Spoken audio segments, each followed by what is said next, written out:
జాతీయవాద జర్నలిజానికి అసలైన వేదిక నేషనలిస్ట్ హబ్ ని సబ్స్క్రైబ్ చేసుకోండి. నోటిఫికేషన్స్ కోసం బెల్ ఐకాన్ పై క్లిక్ చేయండి. రైట్ సార్, ఇక యుఎస్ కి సంబంధించిన విషయంలోకి వెళదాం. జో బైడెన్ గురించి తెలిసిందే. హంటర్ బైడెన్ గురించి మీరు పదే పదే మాట్లాడుతూనే ఉంటారు. తన డ్రగ్స్ కేసులు వాటి గురించి మీరు చాలాసార్లు మీరు చెప్పారు. ఇప్పుడు హంటర్ బైడెన్ ఈరోజు గిల్టీ అని ఫెడరల్ జ్యూరీ ఆయన్ని కన్విక్ట్ చేస్తూ తీర్పునిచ్చింది. వెంటనే ఈవెన్ ట్రంప్ కూడా రియాక్ట్ అయ్యాడు. అండ్ ఒకవైపు డొనాల్డ్ ట్రంప్ గిల్ట్ అని చెప్పేసి కోర్టులు చెప్పిన కొన్ని రోజులకే ఇప్పుడు హంటర్ బైడెన్ గిల్టీ అని చెప్పేసి కోర్టు చెప్పడం అనేది ఇప్పుడు సంచలనంగా కనబడుతోంది. దీని గురించి మీ విశ్లేషణ ఏంటి? అండ్ ఆయన పైన ఉన్న కేసులు ఏంటి? అండ్ డ్రగ్స్ తీసుకున్నటువంటి వ్యక్తులు ఫైర్ ఆర్మ్స్ యూజ్ చేయకూడదు, వాళ్ళు ఓన్ చేయకూడదు అని చెప్పేసి అనే విషయమే చాలా సీరియస్ అంశంగా చెప్తున్నారు. ఇంకా మిగతా అంశాలు ఏమైనా ఉన్నాయా? కొంచెం ఇది ఈవెన్ యుఎస్ ఎలక్షన్స్ ఎట్లా ప్రభావితం చేయబోతోంది? అంటే మొట్టమొదటిది ఇక్కడ మనం అర్థం చేసుకోవాల్సింది ఏంటంటే, ఆయన డ్రగ్స్ తీసుకుంటున్న సమయంలో గన్ కొనుక్కున్నాడు. ఆయన వాళ్ళ రూల్స్ ప్రకారం మీరు డ్రగ్స్ తీసుకుంటున్న సమయంలో డ్రగ్ యూసేజ్లో ఉండి మీరు దాని అలవాటులో ఉన్నప్పుడు మీకు గన్స్ కొనేటువంటి అధికారం లేదు. ఈయన కొన్నందుకు ఆయన మీద ఒక అభియోగం ఉన్నది. అలాగే సీరియస్ అఫెన్స్ అంట కదా, ఇంకా చాలా సీరియస్ అఫెన్స్ అది. పైపెచ్చు దీన్ని దాచిపెట్టినందుకు ఇంకా ఆయన మీద అభియోగాలు ఉన్నాయి. ఈ విషయాన్ని దాచిపెట్టి దాన్ని కప్పిపుచ్చే ప్రయత్నం చేస్తుంది, ఆయన మీద అభియోగాలు ఉన్నాయి. కాబట్టి ఆయనకు బహుశా 25 ఏళ్ళు జైల్లో పెట్టొచ్చాడు ఇప్పుడున్న విషయాల్లో.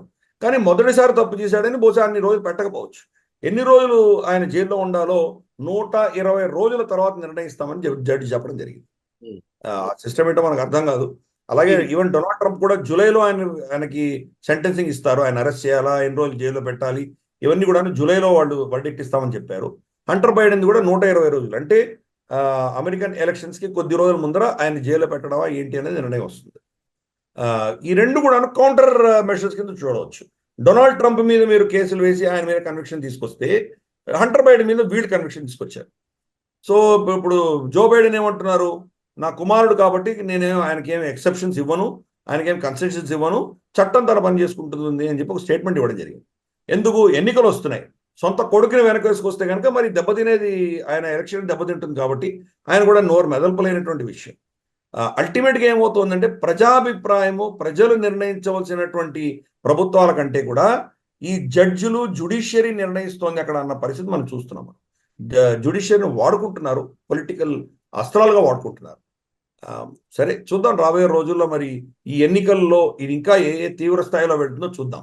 ఇద్దరి మీద కనుక జైలు శిక్ష అమలు చేసేటువంటి రూలింగ్స్ వస్తే మరి తర్వాత వీళ్ళు ఇక్కడి నుంచి ఫెడరల్ కోర్టుకు వెళ్ళి నేషనల్ సుప్రీం కోర్టులో వెళ్ళి ఏమైనా రిలీఫ్ తెచ్చుకుంటారా లేదా మరి ఏమవుతుందో, పరిణామాలు ఏ దిశగా వెళ్తాయో మనం వేచి చూద్దాం.